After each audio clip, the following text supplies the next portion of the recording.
magnitude has ever been done before. It can be done, I believe, with the technologies that exist and will be developed as we go forward. But no, nothing of this magnitude has ever been done by mankind.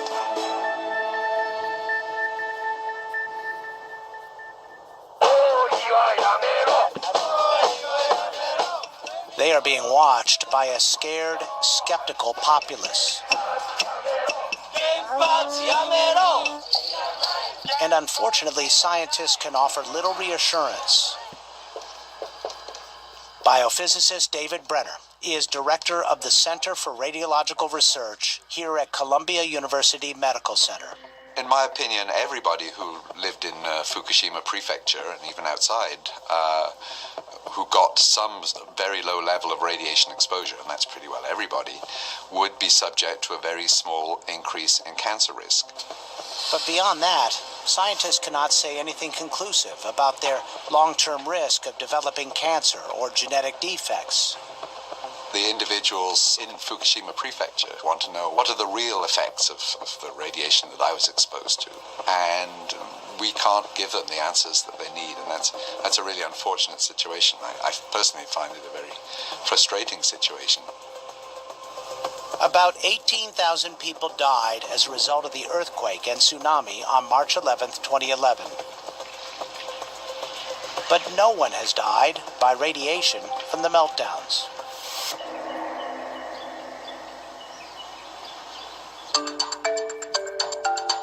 So is the lesson of Fukushima to stop or to build better, safer nuclear plants? Plants that employ a host of new technologies that matured long after most of our current fleet of nukes was designed. And catch, please.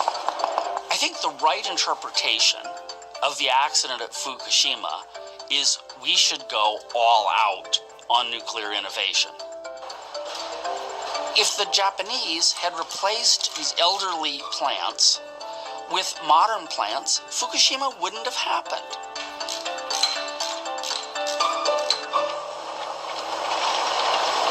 The first reactors at Fukushima Daiichi were designed and built when this technology was still young.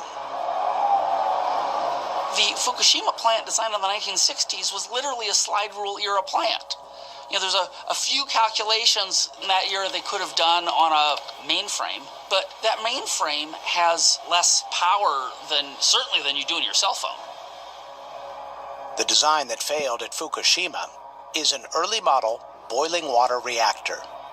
There are currently 32 reactors of this vintage still running in the world. In all, there are about 450 nuclear reactors generating 11% of the planet's electricity. In the U.S., nuclear power fills about 20% of the nation's power demand.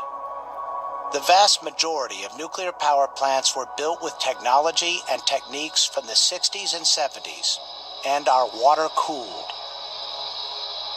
Despite steady improvements over the years, water-cooled reactors still have a serious vulnerability. A station blackout that stops the crucial pumps that keep cooling water flowing. This is what happened at Fukushima.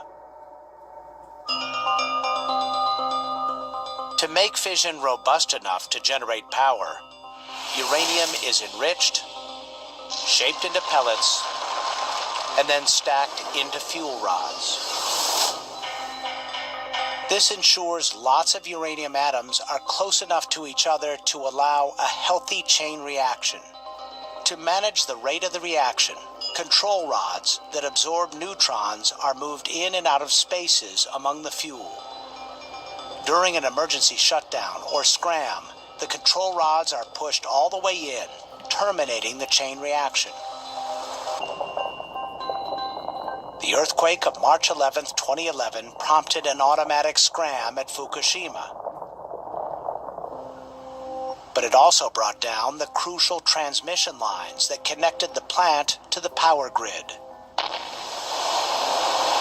Then the tsunami waves wiped out the emergency backups. The generators and batteries designed to keep electric pumps pushing water over the reactor cores while they cooled down. Currently, the existing fleet of reactors use pumps and diesel generators and AC and DC power to provide the cooling to the nuclear reactor core. If you lose connection to the grid, essentially you have no way of cooling that core. Some of the results from that are... Jose Reyes is a nuclear engineer at Oregon State University. So it might last... In the early 2000s, he and his team partnered with Westinghouse Toshiba to design the prototype for a new generation water-cooled nuclear reactor called the AP1000. It has an emergency water reservoir above the reactor. It is designed to prevent a meltdown for as long as 72 hours, using gravity and convection, but no electricity. If the reactors at Fukushima could have coped for that long, the meltdowns would not have happened. 4 of these AP1000s are now under construction in Georgia and South Carolina, and 4 more in China. Take care. So what you're looking at here